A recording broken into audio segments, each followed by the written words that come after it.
پچھلی آیت کے اندر وہ چیزیں منع کی گئیں جو بندہ سامنے حرکت کرتا ہے، طعن و تشنیع کرتا ہے، الٹے نام رکھتا ہے، مذاق اڑاتا ہے، ٹھٹھا کرتا ہے۔ اس آیت کے اندر وہ چیزیں جو بندہ سامنے تو جرأت نہیں کرتا، بزدل ہے، کمینگی ہے اس میں، یعنی کہ پیچھے رہ کے پردہ سکرین کے پیچھے رہ کے الٹی سیدھی حرکتیں کرتا ہے۔ یا ایھا الذین آمنو، اے لوگو جو ایمان لائے ہو۔ 5ویں دفعہ اللہ نے ایمان والوں کو اس صورت کے اندر خطاب کیا۔ کیا معنی کہ ایمان لا کے یہ چیزیں میچ نہیں کرتی، بھئی ایمان بھی تم لائے ہو اور یہ کیا کر رہے ہو۔ اجتنبوا کثیرا من الظن، اجتناب کرو بہت زیادہ گمان سے۔ کیوں؟ ان بعض الظن، بعض گمان اسم، گناہ ہوتے ہیں۔ گمان کی کئی قسمیں ہیں۔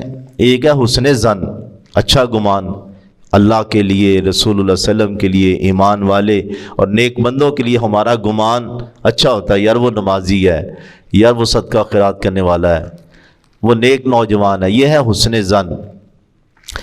ایک ہے گمان ظن غالب، مثلا عدالت کے اندر شہادتوں کے ساتھ ایک جج ظن غالب، یہ ایک علم کا نام ہے، فیصلہ کرتا ہے۔ آپ کو خبر 2-3 بندے دے دیتے ہیں تو یہ کیا ہے کہ آپ پھر ظن غالب کی بنیاد پہ ایک ڈیسیژن لے لیتے ہیں، تو یہ ایک علم ہے۔ جس طرح حدیث کے اندر بھی خبر واحد کو یعنی کہا گیا کہ بندہ چھان پھٹک کر کے معلوم کر لیتا ہے یار یہ روایت صحیح ہے، تو یہ ہے ظن غالب۔ اسی طرح ایک ہے کسی کی غلط حرکت آپ کو معلوم ہے، تو یہ ہے بدگمانی، یعنی کہ گمان ہے لیکن بد ہے کہ یار یہ اس کا بہنا یعنی کہ بیٹھنا اٹھنا میل جول صحیح نہیں ہے، یا اس کا کاروبار کا معاملات صحیح نہیں ہے، تو یہاں تک تو ٹھیک ہے۔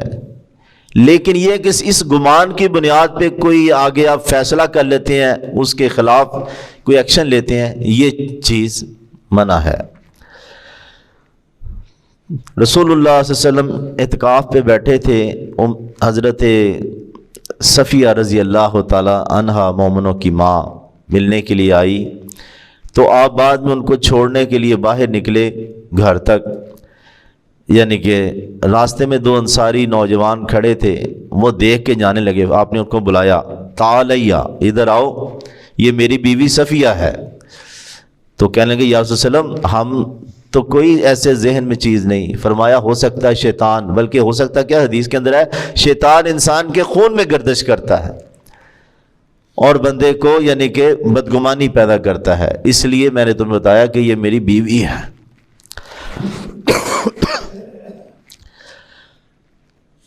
تو اسی طرح بعض ایسی بدگمانی کہ بندے کے اندر کوئی چیز ہے ہی نہیں، مذہبی جماعتوں میں، سیاسی جماعتوں میں یا ان کے لیڈروں میں ایک ہوتا ہے نا غلطی، ایک ہے ہی نہیں، پھر یعنی کہ جان بوجھ کے وہ کہتے ہیں آڈیو کاٹ کے ویڈیو بنا کے کوئی جماعت کرے اس میں، یعنی کہ نہیں ہم کسی کا کہتے کسی کے بارے میں ایسی چیز جو اس میں ہے نہیں، یعنی کہ یہ بہت بڑا جرم ہے۔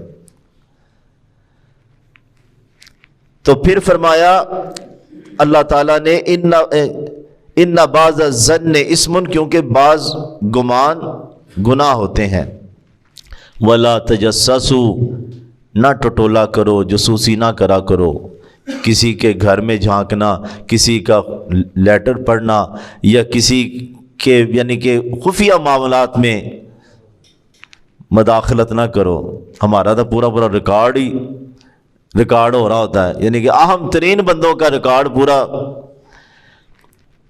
ایک ہے دشمن کی جاسوسی کرنا، یا بندہ اپنے بچی کا پیچھا کرتا ہے، یار یہ صحیح بہنا اٹھنا ہے، یہ تو ٹھیک ہے، لیکن بلا وجہ ہی کہ پہلے ہی کہ یار اس کو ہم نے ننگا کرنا ہے، اس کے یعنی کہ اللہ کا حکم ہے وَلَا تَجَسَّسُوا، نہ ٹو میں لگا رہا کرو، جاسوسی نہ کرو، وَلَا يَغْتَبْ بَعْضُكُمْ بَعْضًا، اور نہ تمہارا بعض کی غیبت کرے۔ رسول اللہ صلی اللہ علیہ وسلم نے پوچھا جانتے ہو غیبت کیا ہے؟ نہیں اللہ کے نبی، آپ نے فرمایا تم اپنے بھائی کے بارے میں وہ بات کہو اس کے پیچھے جو اس کو پسند نہیں ہے۔ فرمایا اللہ کے نبی اگر اس کے اندر یہ وہ عیب ہو، فرمایا عیب ہو تو غیبت ہے، نہ ہو تو تم تو اس پہ تہمت لگا رہے ہو۔ آج یقین کریں مولوی کیا، نمازی کیا، ہر بندہ اس میں یہ اس کو گناہ ہم سمجھتے ہی نہیں، ہم خود یعنی کہ اس میں نہ چاہتے ہوئے بھی اور یار غیبت ہو جائے گی بات کر دیتے ہیں، یعنی کہ پھر بھی کر دیتے ہیں۔ فرمایا اَيُحِبُّ أَحَدُكُمْ أَن يَأْكُلَ لَحْمَ أَخِيهِ، کیا تم میں کوئی پسند کرتا ہے کہ وہ اپنے بھائی کا گوشت کھائے، میتن جو مردہ ہو۔ ایک کتنی کراہت دلائی گئی کہ انسانی گوشت، اور انسان بھی تیرا بھائی، اور بھائی بھی اس حالت میں کہ وہ مردہ ہو چکا ہے، اس کا گوشت۔ جاسوسی کے بارے میں روایت ذہن میں آ گئی، حضرت معاویہ فرماتے ہیں رسول اللہ صلی اللہ علیہ وسلم نے فرمایا کہ ان لوگوں کے خفیہ معاملات کے پیچھے نہ پڑو، تم خراب کر بیٹھو گے۔ یعنی کہ حکومت کو بھی ایک حد تک اجازت ہے۔ ابو دردہ رضی اللہ تعالیٰ فرماتے امیر معاویہ نے یہ رسول اللہ صلی اللہ علیہ وسلم سے حدیث سنی اور اس کو بڑا ہی فائدہ ہوا کہ امیر معاویہ نے 20 سال تک شام میں حکومت کی رضی اللہ تعالیٰ عنہ، اور پھر 20 سال پورے عالم اسلام کی حکومت۔ بندے کی عمر کتنی کی ہوتی؟ 40 سال، یعنی کہ وہ 20 سال جب حضرت حسن ان کے حق میں ودرا ہو گئے تو 20 سال پورے عالم اسلام متفقہ امیر المومنین، اور کہتے ہیں انہوں نے اسی حدیث پہ عمل کیا کہ لوگوں کے بلا وجہ معاملات کی یعنی کہ ٹو میں نہیں رہے اور لوگ اس سے خوش ہی رہے۔ تو فرمایا فَكَرِهْتُمُوهُمْ، تم یہ کراہت کرو گے مردہ بھائی کا گوشت کھانا، غیبت نہ کیا کرو، وَاتَّقُوا اللَّهَ، اللہ سے ڈر جاؤ۔ اللہ نے پردے ڈالے ہیں تو تم بھی پردے رہنے دو۔ ہاں دین کا نقصان ہو رہا ہو تو جس طرح محدثین نے لوگوں کی غلط عقیدے اور عمل واضح کیے ہیں تو وہ بندہ کر سکتا ہے۔ ان اللہ تواب الرحیم، اللہ توبہ قبول کرنے والا اور رحم کرنے والا۔ اللہ تعالیٰ سے